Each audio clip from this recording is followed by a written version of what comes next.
I've used Perplexity and Claude and ChatGPT and Google Gemini or all this stuff. Yeah.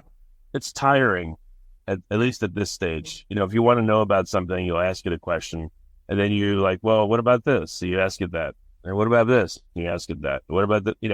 I don't know if a lot of people, unless they have a real interest, would have the time and patience to serially ask a whole bunch of questions and try to get the answers they want from it. And I've always found with the internet over my whole life, I've been on it for, again, like 30 plus, well over 30 years. Most of the world's information that I want is just not there. You'll get maybe like the surface layer.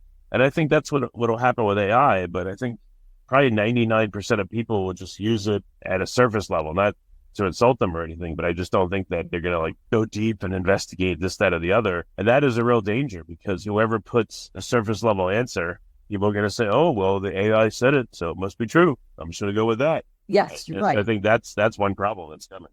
Yes. I mean, it probably will be used for very specific, optimized for specific purposes, such as in medicine, reading radiology reports or predicting prognosis. And so it will be great at that. And whatever else it's aimed at, financial analysis, aimed at, so to speak, financial analysis, predicting markets or where, invest the best investments. So yes, in other respects, it'll be kind of surface. You're right. I mean, if you were to Google and the search engines do the same thing already, but so that's why I think it'll be a good analog that AI will kind of be used in a similar way. At least, these large language models like ChatGPT, et cetera. Maybe not. I don't know.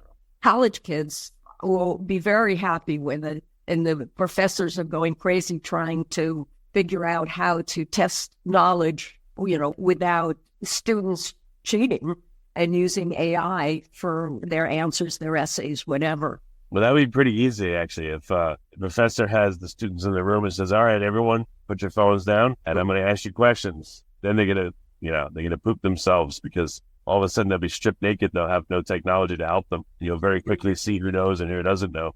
You're right. But I don't know that works in a class that's, the size of an auditorium. So, what did the research, how did it change your mind and your perception of AI? I don't know if you remember, but in your research for the book and your writing of it, what are some ideas you had that changed dramatically, let's say? I found myself, the trainer in the gym is Jewish. He's the son of a long line of rabbis, which he doesn't want to join. And the woman who's selling the software, she is not Jewish, but the time comes where he just wants her to go to a service with him, and her mind wanders. I mean, there's so much talk of the soul.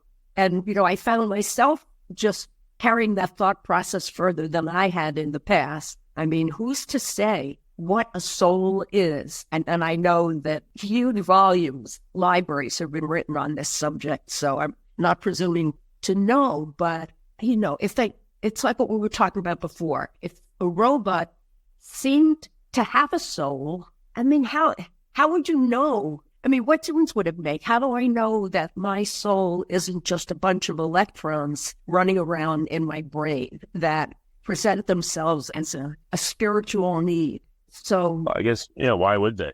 Well, I ponder, I know that sounds crazy, but I mean, I was one of those kids who sat in the stacks of my college library, gazing out over the valley, wondering if the tree fell in the forest, if it would make a noise if no one was there to hear it. So, I mean, I've been pondering perhaps ridiculous issues my whole life, and I don't have the answers, but I enjoy writing about them, and then I can have my characters think about them and engage with one another. So that was one path I went down that I wasn't expecting to go down. I learned some things about myself and my writing, even though I had already written a book.